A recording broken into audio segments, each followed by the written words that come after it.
Welcome to The Explainer. Today, we are stepping right into the profound intersection of rigorous historical data and everyday faith. I'm joined by my co-host, and we are absolutely thrilled to dive into this with you. That's right. We are so glad you're here. Look, this masterclass, Explainer, is designed specifically for you. We're talking to pastors, to lay leaders, to anyone looking for historically robust, intellectually rigorous defense of the resurrection of Jesus. We aren't just leaning on our theological assumptions today. We're actually treating the ancient text with the exact same strict historiographical criteria used by secular historians to uncover the actual verdict of history. So here's our roadmap for today. First, we'll start on the street, confronting the legend objection. Second, we'll head into the academy for some historical verification. And finally, third, we'll bring it all home to the pulpit, focusing on pastoral hope. Let's jump right in. All right, Section 1, the street, confronting the legend's objection. If you're in ministry, you know exactly what this everyday challenge looks like, right? Before we can even start talking about historical data with people, we usually have to clear away a lot of cultural myths. And here is, without a doubt, the most common street-level objection you are going to face. Is the resurrection just a legend? Oh, absolutely.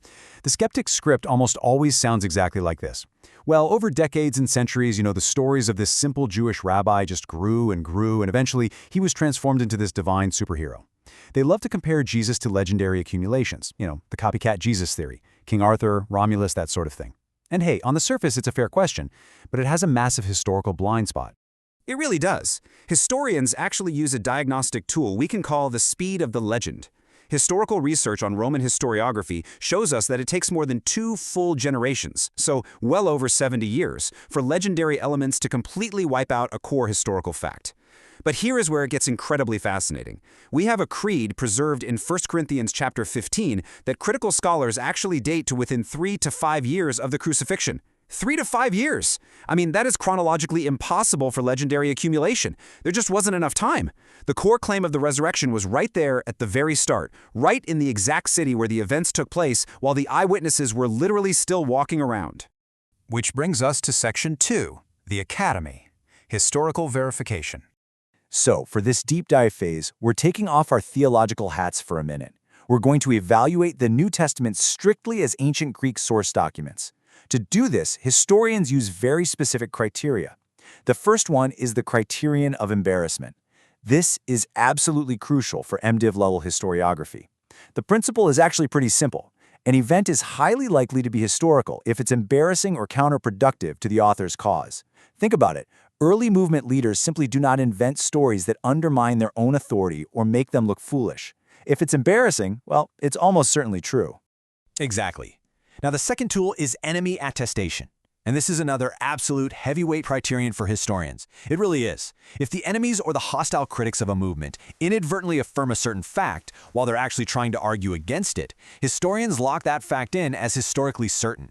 Because, let's be honest, you just don't concede points to your opponent unless those points are undeniable public knowledge.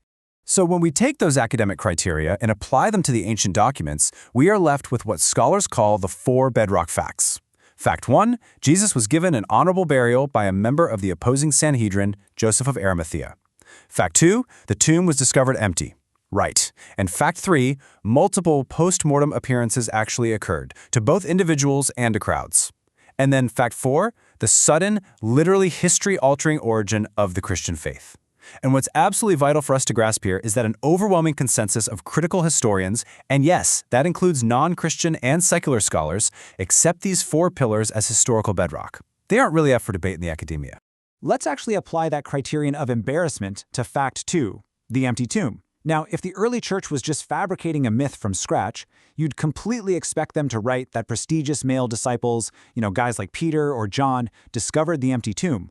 Why? Because their testimony was actually legally valid in the 1st century. But the actual historical documents universally claim that women, primarily Mary Magdalene, discovered the tomb first. Now, we have to understand that in that specific 1st century societal context, a woman's legal testimony was considered virtually worthless in a court of law. The early church would never ever invent that detail. It's totally counterproductive. The only conceivable reason to record that women found the tomb first is if they actually did. Now let's see how enemy attestation layers right on top of this. The earliest Jewish response to the Christian message wasn't, hey, you guys are crazy, the body's right over there in the tomb. No. Instead, the authorities claimed the disciples stole the body.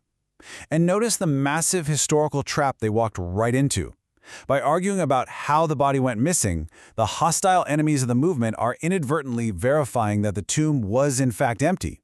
They didn't produce a corpse to shut the whole thing down. They just desperately tried to explain away an empty grave. So we have the bedrock facts. Now we have to explain them. The philosopher William Lane Craig uses this brilliant probability logic to systematically cross-examine naturalistic hypotheses against the resurrection hypothesis. And it turns out every single naturalistic theory fails to account for all the facts. Let's take the conspiracy theory, the idea that the disciples just stole the body. It completely fails the plausibility test. I mean, human psychology tells us people do not willingly suffer agonizing martyrs' deaths for a lie they completely fabricated themselves. It just doesn't happen. Then, of course, there's the swoon hypothesis. The idea that Jesus didn't really die. He just kind of passed out on the cross, woke up in the cool tomb, rolled away a massive stone, and somehow bypassed armed guards. Listen, this fails spectacular physical plausibility. Roman executioners were professional killers. They didn't mess up. Furthermore, think about it. A bleeding, mangled, half-dead man crawling back to his disciples wouldn't inspire them to proclaim him the glorious, victorious Lord of life. He would look like a desperate medical emergency. It absolutely cannot explain the triumphant origin of the Christian faith. And finally, we have the hallucination hypothesis. This theory suggests the grief-stricken disciples just imagined seeing Jesus. But here's the problem. Hallucinations are highly individualized, subjective, psychological phenomena. They happen in a single person's mind. They literally do not happen to crowds of 500 people simultaneously.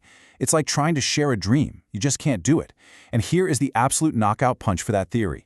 Hallucinating a risen Jesus doesn't explain why the tomb was completely empty. If it was just a hallucination, the authorities could have just dragged the body right out of the tomb to stop the movement in its tracks. The only hypothesis with complete explanatory scope for all the bedrock data, the only one, is that God actually raised Jesus from the dead. All right, Section 3, the pulpit. Pastoral hope. So, we've done the heavy lifting in the academy, but for those of us in ministry, we have to ask the ultimate question. So what? Put yourself in this pastoral scenario for a second.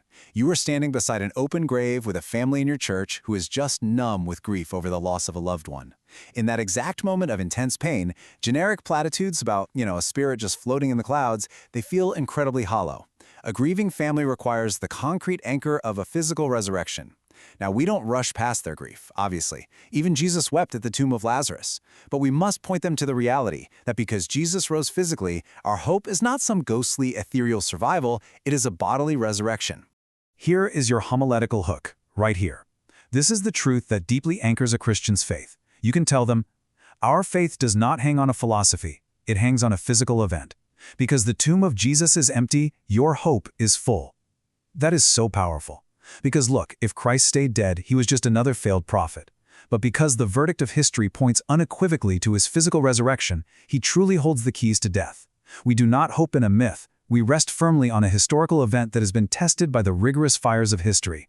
So knowing the verdict of history, knowing that the timeline absolutely defeats the legend theory, knowing the criteria of embarrassment and enemy attestation prove the empty tomb, and knowing that every single naturalistic theory completely fails, how will you preach this unshakable truth to a doubting and grieving world next Sunday?